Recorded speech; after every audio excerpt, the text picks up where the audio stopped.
नमस्कार बच्चों, आज हम 8वीं कक्षा का सामाजिक और राजनीतिक जीवन का जो दूसरा पाठ है उसका अध्ययन करेंगे, उसको समझेंगे। ये बहुत महत्वपूर्ण विषय है, महत्वपूर्ण पाठ है। क्या नाम है पाठ का? हम देख रहे हैं बोर्ड पे, धर्मनिरपेक्षता की समझ। हमने पिछली कक्षाओं में इसके बारे में, भारतीय संविधान के बारे में, मंदिर, मस्जिद, गुरुद्वारे, चर्च और उसकी जो समझ हमने ली थी, पहचान की थी। तो ये हमारे धार्मिक स्थल है जहाँ पर अलग अलग समुदाय के लोग अपनी आस्था का परिचय देते हैं, पूजा पाठ करते हैं। तो उसी के तहत इसी जानकारी को आगे बढ़ाते हुए महत्वपूर्ण विषय धर्मनिरपेक्षता की समझ, इसको हम 2 हिस्सों में पढ़ेंगे। पहला हिस्सा, जैसे कि आप किताब को देख पा रहे हैं, आपने किताब को देखा, पहले पेज पे ही कहानी शुरू होती है दूसरे देशों की चर्चा से। हम देख रहे हैं यहाँ पे अमेरिका एक देश है जो दुनिया का सबसे बड़ा देश है और शक्तिशाली देश है। इसको हम तरक्की वो कर चुका है, ऐसा देश है। वहाँ की कहानी बताई गई है। भाई वहाँ पे हमारे देश के लोग जाते हैं, हिंदू और मुसलमान के नाम से जाते हैं भारत के लोग। तो वो जाके वहाँ पे जैसे रहने के लिए मकान की बात करते हैं, किराए के लिए। तो इसमें आप पढ़ पा रहे हैं भी वहाँ के जो अमेरिका में जो लोग रहते हैं वो ईसाई धर्म के लोग हैं, और भारत से जो जाने वाले लोग हैं हिंदू, मुस्लिम, बौद्ध या सिख, ईसाई, जो भी ईसाई भी जाते हैं वैसे तो। लेकिन जब वो मकान के लिए हिंदू और मुस्लिम लोग वहां पे जाते हैं तो ईसाई लोगों का रवैया वहां पे दिखाया गया है। वो कहते हैं भाई हमारे लिए यहाँ पे, तुम्हारे लिए यहाँ पे जगह नहीं है, आप यहाँ रहने की बजाय वापिस अपने देश चले जाइए। तो कुछ कट्टरपंथी लोग जो ईसाई धर्म के लोग हैं वो इस प्रकार की भावना व्यक्त करते हैं। इस पाठ को आप और पूरे पैराग्राफ को पढ़ने से आपको समझ आएगी कि ये ऐसी बातें क्यों लिखी जाती है, क्यों होती है। दूसरी बात, अगर हम जर्मन की करें, हिटलर का नाम हमने सुना है, आपने वैसे भी सुना होगा, फिल्मों में भी देखा होगा। हिटलर एक तानाशाही था। तो किस तरीके से उन्हें जर्मन में, अपने देश में यहूदियों का नरसंहार किया, बहुत बड़ी संख्या में गैस के चैम्बर में डाल के उनको जला दिया। इतना कट्टरपंथी वो था अपने धर्म को लेकर, लेकिन यहूदियों को वो वहां पे अपना दुश्मन समझता था। वहां की घटना से भी हमें जानकारी ले सकते हैं, आपको पढ़ने का मौका मिलेगा। तीसरी बात, अगर हम ब्रिटेन की करें, ब्रिटेन, ब्रिटिश, जिसको हम अंग्रेज लोग कहते हैं, हमारे देश पे भी उनका शासन रहा। और यूरोप का देश है, जर्मनी भी यूरोप का देश है। ब्रिटेन में हम अध्ययन करते हैं, पता लगता है कि वहां पे पोप और चर्च का वर्चस्व था। पोप जो राजतंत्र था, राजा का जो शासन था, राजा से भी ऊपर पोप को माना जाता था, चर्च को माना जाता था। चर्च के लोग जो राजा को आदेश देते थे उसी के अनुसार उसने शासन करना पड़ता था, मतलब सर्वोपरि था। तो उसकी निरंकुशता जैसे लोगों ने खत्म की। वहां के इतिहास में हम पढ़ते हैं कि वहां का जो राजतंत्र जब खत्म हुआ, राजा की हत्या कर दी वहां के लोगों ने। उनसे तंग आके, पोप के और चर्च के शासन से तंग आके उस राजा की हत्या कर दी, और वहां पे फिर लोकतंत्र की आगे स्थापना हुई धीरे धीरे। तो वहां की ऐतिहासिक घटना है। एक देश इजराइल है जहां पे यहूदी रहते हैं।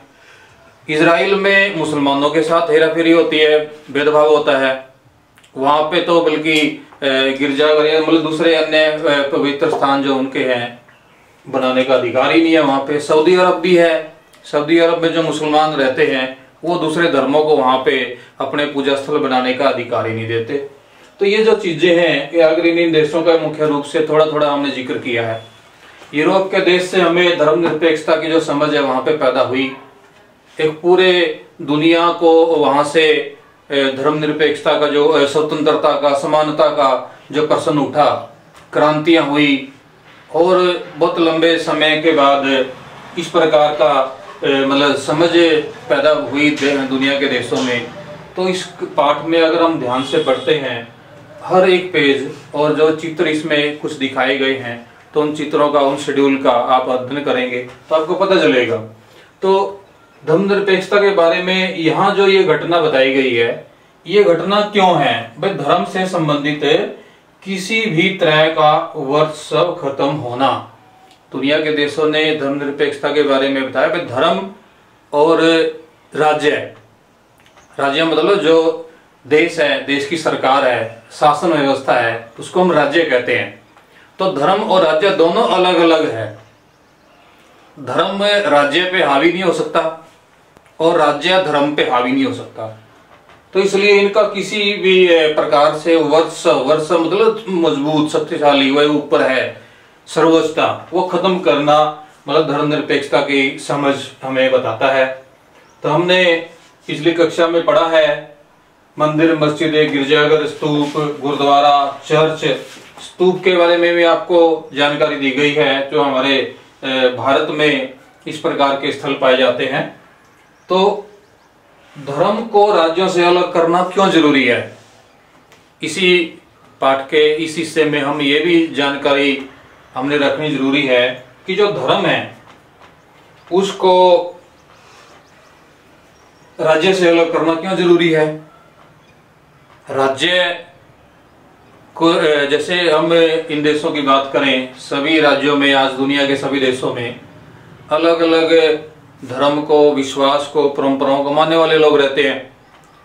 और अगर हम सभी को एक नजर से देखें तो हमने धर्मनिरपेक्षता को अपनाना पड़ेगा।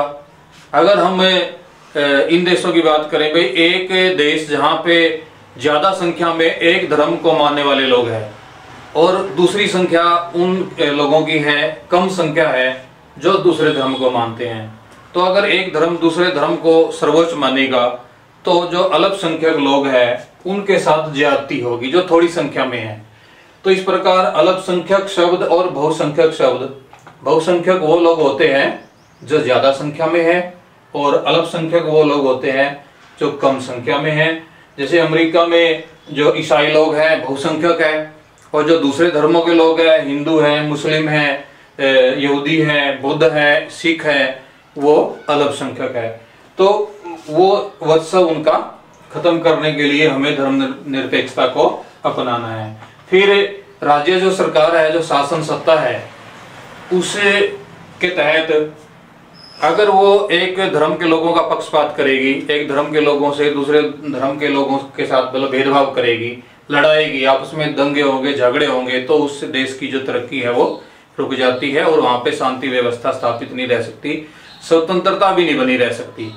तो ये सब बातें अगर हम पढ़ते हैं तो निरंकुशता भी हमने खत्म करनी है। जो महत्वपूर्ण शब्दावली है इसमें निरंकुशता यही दिखाती है कि उसके ऊपर किसी चीज का अंकुश ना हो और वो अपनी मनमर्जी ना चलाए, वो सबकी बात सुने, सभी धर्मों के लोगों की बात सुने और सभी धर्मों का समान रूप से आदर हो। सभी धर्मों का राज्य उसके बारे में, धर्म के बारे में स्वतंत्र है कि वो किसी भी धर्म का पक्षपात ना करे।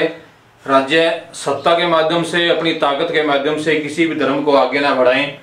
धर्म व्यक्ति का जो निजी मामला है इसके बारे में बताया गया। तो धर्म को राज्य से अलग करने की हमें ये महत्वपूर्ण जरूरत है। विश्व स्तर पे और दुनिया के स्तर पे अगर हम देखें तो जो हमसे एडवांस कंट्री है, जिन्होंने लोकतंत्र का जो एक महत्वपूर्ण अंग है, समानता, स्वतंत्रता, बंधुता, उसी के सिद्धांत के आधार पर धर्मनिरपेक्षता जो है, धर्म को राज्य से अलग करना एक आवश्यक कारण है। इसी के तहत अगर मानव जीवन को, अगर समाज के जीवन को, देश के जो राष्ट्र की भावना को अगर मजबूत करना है, हमने बंधुत्व से, भाईचारे से रहना है और किसी के साथ भेदभाव नहीं करना, तो ये धर्म को राज्य से अलग करने का जो आवश्यक भाग है इस अध्याय में हमने पहले पीरियड में पढ़ा है।